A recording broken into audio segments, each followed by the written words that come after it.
देखिए 3 नंबर प्रश्न पर ध्यान दीजिए। इसमें आप 1 नंबर प्रश्न देखें कि जिसमें सिर्फ अपनी ट्रेडिंग अकाउंट बनाना था। 2 नंबर में देखें कि सिर्फ पीएल अकाउंट बनाना था। 3 नंबर में है कि ट्रेडिंग एंड पीएल अकाउंट को ज्वाइंट रूप से बनाना, संयुक्त रूप से बनाना, मतलब एक ही खाते का फॉर्मेट होगा। जैसे कि यहाँ देखिए एक ही खाते का फॉर्मेट होगा, उसी में trading and PL account for the year ending जो डेट होगा उसमें बनाना है, एक ही खाते में बनेगा। ठीक है, तो बनाते समय क्या ध्यान रखना है उस पर ध्यान दीजिए कि लगभग आपके तो कॉपी में लाइन खींचा हुआ है, तो लगभग 8-10 लाइन, ज़्यादा से ज़्यादा 10 लाइन से ज़्यादा आपको नहीं बनेगा। जितना सवाल है लगभग कि 10-12 लाइन में आपको ट्रेडिंग अकाउंट बन जाएगा और उसके बाद आपको पीएल अकाउंट बनाना है, एक ही पेज में हो जाएगा लगभग। तो इसमें बनाना कैसे है वो ध्यान रखिए। हम ये एक अनुमान करके चलेंगे 10 लाइन के हिसाब से। एक पन्ना में ट्रेडिंग पीएल से ज़्यादा नहीं बनाइएगा, ठीक है, पूरे पेज में खींच दीजिएगा, वो ध्यान रखिएगा। जैसे हम यहाँ मान कर चलते हैं कि इतना में हमको ट्रेडिंग बन जाएगा और इससे नीचे हमको पीएल अकाउंट बनाना है, ये एक अनुमान पर चलेंगे। और जब आप कुछ सवाल बनाइएगा तो आपको आइटम देख के कुछ अनुभव हो जाएगा कि कैसे बनाना है। तो इससे ऊपर ट्रेडिंग बनाना है और इसके नीचे पीएल बनाना है, ठीक है। और एक बात देखिए, ट्रेडिंग अकाउंट में आपको पता है कि सबसे ऊपर में ओपनिंग स्टॉक, परचेज में से परचेज रिटर्न घटाना है, इसका रिजर्वेशन कराया है पहले से। यहाँ पर बाय सेल्स रिटर्न होगा तो घटाएंगे और क्लोजिंग स्टॉक रिजर्वेशन कराया है इसका, इसमें कोई लफड़ा नहीं। ठीक, तो अब हमको क्या बनाना है कि बिहार ट्रेडिंग कंपनी के निम्नलिखित शेषों से 31 मार्च 2013 को समाप्त होने वाले वर्ष के लिए trading account and PL account आपको बनाना है। तो हम क्या करेंगे, ये बात पर ध्यान देखिए। हम लोग ऐसा नहीं बनाएंगे कि पहले ट्रेडिंग अकाउंट बना लेंगे पूरे आइटम को खोज के जहां तहां से, और फिर बाद में पीएल अकाउंट बनाएंगे जहां तहां से खोज के, ऐसा नहीं बनाना है। तो आपको क्या होगा, पूरे सवाल को बार बार सर्च करना पड़ेगा, देखना पड़ेगा। हम लोग क्या कैसे बनाएंगे, तो एक एक आइटम पकड़ते चलेंगे, जहां जाने वाला है वहां भेजते हुए आगे बढ़ते चल जाएंगे, तो ज़्यादा दिमाग लगाने की जरूरत नहीं पड़ेगा। तो इसके लिए आपको आइटम का ज्ञान रहना चाहिए, आइटम की पहचान होना चाहिए। अब जैसे देखिए आपको सैलरी है 9,000, तो सैलरी जो 9,000 है ये आपको पीएलडीआर में जाएगा, तो यहाँ पर लिख लेना है टू सैलरी 9,000 रुपया। देखिए हो गया, सैलरी का काम खत्म, अब दोबारा नहीं देखना है। कमीशन दिया 2,200, तो कमीशन भी पीएल अकाउंट में होता है, टू कमीशन 2,200। इसे ध्यान रखना है, किसी भी सवाल में सैलरी होगा, कमीशन होगा, पीएलडीआर नहीं जाएगा, ध्यान रखना है। उसके बाद है कैरीज ऑन परचेज 1,800, ये ट्रेडिंग के डीआर में होता है। कैरीज ऑन परचेज ये डायरेक्ट एक्सपेंस है, ये ट्रेडिंग के डीआर में होगा। तो ट्रेडिंग के डीआर में होगा तो सबसे पहले नहीं लिखेंगे, तो यहाँ पर टू ओपनिंग स्टॉक, पहले आप सवाल में देख लीजिएगा कि ओपनिंग स्टॉक और परचेज है कि नहीं है, तो सवाल में जनरली होगा ही होगा, ठीक है। ओपनिंग स्टॉक और परचेज कहीं ना कहीं होगा ही होगा, ठीक है। तो उस दोनों के लिए हम जगह छोड़ दिए हैं और यहां से लिख लेते हैं टू कैरीज ऑन परचेज, ठीक है। 2,000 कितना है कैरीज ऑन परचेज 1,800, तो यहां हम 1,800 लिख देते हैं। उसके बाद है बैड डेब्ट्स 800, तो ये बैड डेब्ट्स पीएलडीआर में होता है, तो यहां पर लिख देंगे टू बैड डेब्ट्स 800 पीएलडीआर लिख दिए।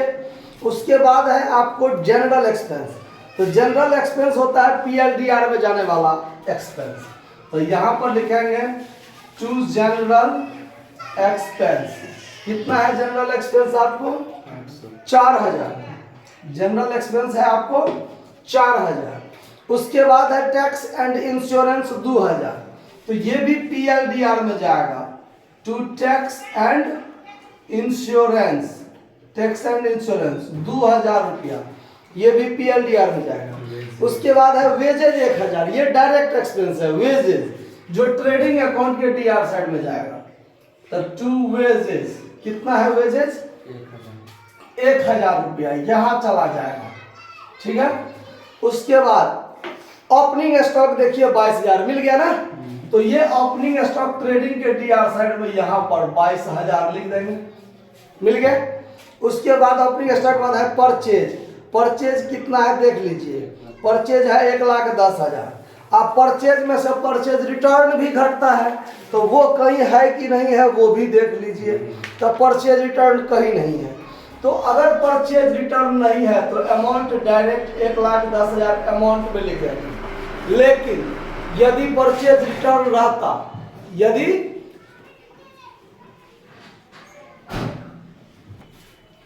अब देखिए, अब यहां पर यह बात पर ध्यान दीजिए कि अगर परचेज रिटर्न भी रहता तब ये 1,10,000 इनर कॉलम में देते और तब इसमें से परचेज रिटर्न यहाँ घटाते, लेकिन ऐसा नहीं है, तो डायरेक्ट 1,10,000 यहाँ रख देंगे। क्लियर बात। उसके बाद परचेज के बाद सेल्स दिया हुआ है 1.5 लाख, 1,50,000, और देखिए सेल्स रिटर्न भी आपको 2,000 दिया हुआ है, तो यहाँ पर सेल्स लिखेंगे सबसे पहले बाय सेल्स 1,50,000 और इसमें से घटाएंगे हम सेल्स रिटर्न। सेल्स रिटर्न कितना है 2,000, घटा देंगे 1,48,000।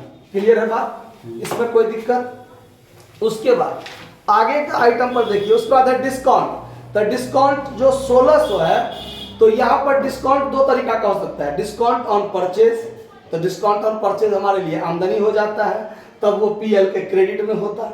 और सीधे डिस्काउंट दिया हुआ है, तो डिस्काउंट जो 1,600 है ये पीएल के डीआर में होगा, तो यहाँ पर लिख देते हैं टू डिस्काउंट, कितना है 1,600। उसके बाद क्या है इंटरेस्ट, वो भी पीएल डीआर में होगा, ज्यादा कुछ नहीं, ये सब खर्चा है, तो ये पीएल डीआर में कितना है 1760, 1760। उसके बाद दिया हुआ है एडवर्टीजमेंट 3,000, तो ये भी बिक्री से रिलेटेड है, टू एडवर्टीजमेंट, कितना है एडवर्टीजमेंट 3,000 रुपया। देखिए एडवर्टीजमेंट कितना है 3,000 रुपया, तो ये हो गया एडवर्टीजमेंट पीएलडीआर में। फिर है कैरिज ऑन सेल्स 1,000। देखिए कैरिज ऑन परचेज था तब पर ट्रेडिंग में दिए, कैरिज ऑन सेल्स होगा तब पीएलडीआर में हाँ पीएलडीआर में कैरिज ऑन सेल्स कितना है, घुमा क्या कीजिएगा, थोड़ा बहुत समस्या हो जाता है। अब रोड के साइड में है तो गाड़ी उड़ी आ जाता है, तो थोड़ा बहुत समस्या का सामना करना पड़ता है। देखिए अब कैरिज ऑन सेल्स जो है, तो कैरिज ऑन सेल्स कहाँ होगा 1,000 पीएलडीआर में हो गया। अब देखिए अब एक आइटम आपको मिलेगा क्लोजिंग स्टॉक। क्लोजिंग स्टॉक को ट्रायल बैलेंस के भीतर नहीं रखा जाता है, ठीक है, वो ट्रायल बैलेंस के बाहर रहता है। कहाँ रहता है ट्रायल बैलेंस के बाहर रहता है। तो अब यहाँ पर यह भी एक प्रश्न आता है कि क्लोजिंग स्टॉक को ट्रायल बैलेंस के बाहर क्यों रखा जाता है, क्योंकि क्लोजिंग स्टॉक जो है, क्लोजिंग स्टॉक कब होता है जब हमारा माल बिक जाता है साल के अंत में, साल के अंत में जो बिना बिका हुआ माल बच जाता है, जो हमारे गोदाम में या हमारे स्टॉक पॉइंट पर कहीं भी जो हमारा माल बचा रहता है, तो वो माल का लेखा तो नहीं होता है कहीं पर, जर्नल एंट्री में कहीं भी उसका चर्चा नहीं हुआ है, नहीं हुआ है। वो तो जब सारा खाता उता क्लोज हो गया तो अंत में देखा जाता है कि हमारे पास कितना का माल बचा हुआ है, तो उसका ना तो कभी जर्नल होता है ना कभी लेजर होता है।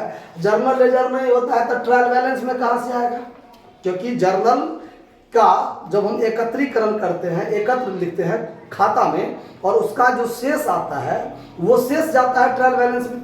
तो क्लोजिंग स्टॉक का तो कहीं एंट्री होता नहीं है, अब कहीं एंट्री नहीं होता है तो ना उसका जर्नल बनता है ना लेजर बनता है, तो उसका शेष कहाँ से रहेगा। इसीलिए क्लोजिंग स्टॉक को ट्रायल बैलेंस के बाहर रखा जाता है, लेकिन है तो ये भी व्यवसाय का भाग, व्यवसाय का भाग। इसीलिए जब अंतिम खाता बनता है तो अंतिम खाता के समय क्लोजिंग स्टॉक का एंट्री होना जरूरी होता है। और क्लोजिंग स्टॉक का एंट्री जो ट्रायल बैलेंस से बाहर है उसका दो जगह एंट्री होगा।